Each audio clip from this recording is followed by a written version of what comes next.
दोस्तों सोचिए आप किसी भी यूनिवर्सिटी से ग्रेजुएशन या मास्टर करें या कोई भी 1 साल का डिप्लोमा कोर्सेज करें और उसके बाद आपको पता लगे कोर्स कंप्लीट होने के बाद जब आप किसी गवर्नमेंट जॉब की तैयारी करें और वहां पर उसको लगाएं तो वहां पर वो एक्सेप्ट ना हो। ऐसा ही हुआ है सुभारती यूनिवर्सिटी के साथ, जहां पर सुभारती यूनिवर्सिटी से बहुत सारे स्टूडेंट्स ने अपना बीलिप का कोर्स किया था और अब उनको ज्वाइनिंग नहीं दी जा रही है राजस्थान गवर्नमेंट एसओजी के द्वारा। तो आज की वीडियो में हम उसी के बारे में डिटेल में बात करेंगे। हेलो दोस्तों, मेरा नाम है शिवांग शर्मा और ऑनलाइन एजुकेशन कंसल्टेंट में आपका स्वागत है।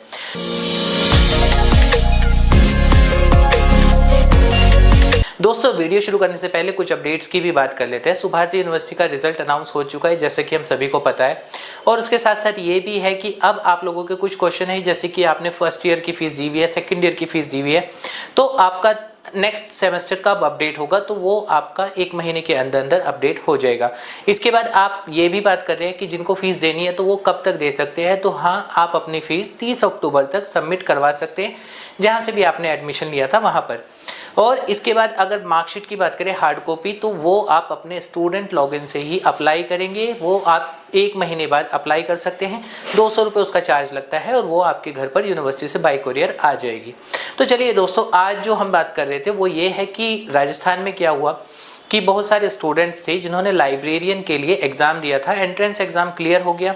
एंट्रेंस एग्ज़ाम जब क्लियर हो गया उसके बाद उन्होंने अपना डॉक्यूमेंटेशन किया और डॉक्यूमेंटेशन में क्या हुआ, जिस भी स्टूडेंट ने सुभारती यूनिवर्सिटी से अपना कोर्स कंप्लीट किया था, ऐसे 74 स्टूडेंट्स की लिस्ट को पब्लिक किया गया, जिसमें कि एसओजी ने बताया कि इनको अभी ज्वाइनिंग के लिए रोक दिया गया है। रोकने का रीज़न ये है कि कुछ पॉइंट्स हैं जो कि उनसे मांगे गए हैं। जो लिस्ट एक एसओजी ने पब्लिक की है, जिसमें कि उन्होंने बताया स्टूडेंट का नेम, उसका फादर नेम, उसने क्या कोर्स किया है, यूनिवर्सिटी का नाम, और उसके बाद कुछ पॉइंट्स हैं जिसके बारे में वो पूछ रहे हैं।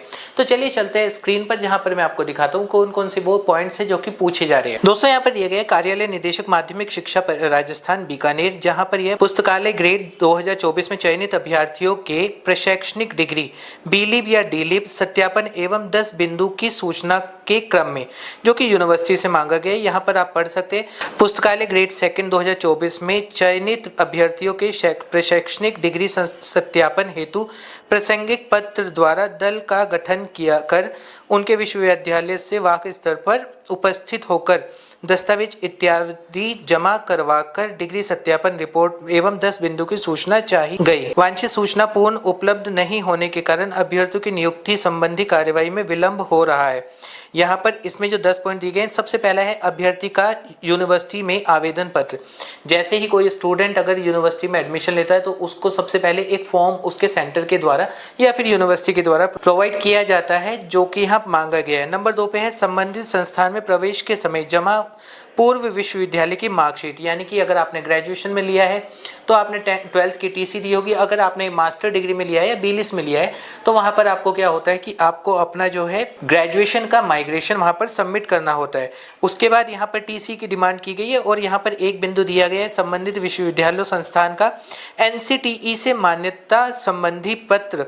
दोस्तों देखिए, यहाँ पर एनसीटी की अगर हम बात करें तो एनसीटी यानी national council for teachers education, जिसका इससे कोई लेना देना नहीं है डिस्टेंस एजुकेशन से। अगर कोई बीलिप करता है तो इस वाले पॉइंट्स की कोई इसमें आपको जरूरत नहीं है। छात्र उपस्थिति पंजिका, अगर हम बात करें अटेंडेंस शीट की, तो आपका जब भी आप डिस्टेंस से करते हैं कोई अटेंडेंस मैनेज नहीं होती है, सिर्फ आपके एग्जाम टाइम पे जो अटेंडेंस होती है उसकी बात हो रही है। और उसके बाद आपको जो है एडमिट कार्ड दिया जाता है यूनिवर्सिटी से, जो कि आप स्टूडेंट लॉगिन से भी डाउनलोड करते हैं। रिजल्ट टीआर शीट को अगर हम बोले टैबुलेशन शीट इसको बोला जाता है। बेसिकली क्या होता है, किसी भी स्टूडेंट का पूरा रिकॉर्ड यूनिवर्सिटी एक रजिस्टर में मेंटेन करती है, उसको ये टीआर शीट बोला जाता है, जिसको बेसिकली टैबुलेशन शीट भी बोलते हैं। इसमें सिर्फ ये होता है कि आपका फर्स्ट सेमेस्टर से लेकर लास्ट सेमेस्टर तक एक एक चीज का रिकॉर्ड यूनिवर्सिटी अपने रजिस्टर में मेंटेन करती है, उसको वो टीआर शीट मांगा जाता है। और उसके बाद यहाँ पर दिया गया विश्वविद्यालय टिप्पणी या विशेष विवरण, तो यहाँ पर डिस्टेंस मोड ऑलरेडी लगा दिया गया है। तो दोस्तों अगर इस टेबल की बात करें तो 74 स्टूडेंट्स हैं जिनका ये है कि उन्होंने एग्जाम क्लियर कर लिया है, और उसके बाद उनकी जो अभी अगर हम बात करें ज्वाइनिंग की, तो उनकी ज्वाइनिंग को रोका गया है सिर्फ और सिर्फ इसलिए कि एक बार अगर यूनिवर्सिटी से उन स्टूडेंट्स का रिकॉर्ड क्लियर हो जाए तो आगे उनको ज्वाइन करवा दिया जाए। यानी कि सिर्फ ये है कि हाँ, जो भी राजस्थान में ऑलरेडी आप लोगों को पता है ओपीजीएस यूनिवर्सिटी थी या फिर फिर सनराइज यूनिवर्सिटी से या फिर श्रीधर यूनिवर्सिटी, उससे पहले भी बहुत सारी यूनिवर्सिटीज़ हुई हैं जिन्होंने बहुत सारे फ्रॉड करके यूनिवर्सिटी से डॉक्यूमेंट्स स्टूडेंट को दिए थे। तो उसी के लिए एसओजी यानी कि अगर हम बात करें स्पेशल ऑपरेशन ग्रुप, जो कि एक टास्क फोर्स होती है पुलिस की, जिसका काम ही होता है इस तरह के केसेस में अपनी दखल लेना और वहां से यूनिवर्सिटी से पूरी तरह से सभी इस कैंडिडेट की जानकारी को प्राप्त करना।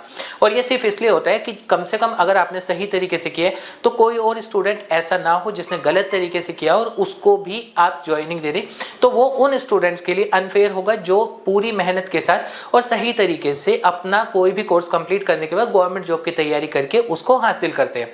तो यहाँ पर अगर बात करें, बहुत सारी कॉल्स आ रही है कि सर इसमें क्या होगा, हमें बहुत डर लग रहा है। इसमें आप लोगों को डरने की कोई भी जरूरत नहीं है। यूनिवर्सिटी में अगर आपका रिकॉर्ड है, अगर आपका ऑनलाइन सारी चीजें शो होती है, आपका मार्कशीट, रिजल्ट, आपका जो एप्लीकेशन फॉर्म है, सब चीजें अगर आपकी शो होती है, आप लोगों को डरने की कोई जरूरत नहीं है। जैसे ही वो एसओजी से यूनिवर्सिटी के द्वारा वहां पर पहुंचाया जाएगा राजस्थान गवर्नमेंट को बीकानेर में, और उसके बाद उनको सत्यापन हो जाएगा, आप लोगों की ज्वाइनिंग हो जाएगी। इसमें आप लोगों को घबराने की कोई भी जरूरत नहीं है। तो दोस्तों ये था अपडेट उस चीज के लिए जिस चीज की आप लगातार कॉल्स करके इंक्वायरी कर रहे हैं। उम्मीद करूंगा आपको वीडियो पसंद आएगा। अभी भी अगर आपकी कोई इंक्वायरी है आप कमेंट कर सकते हैं, हम उसका रिप्लाई आपको कर देंगे।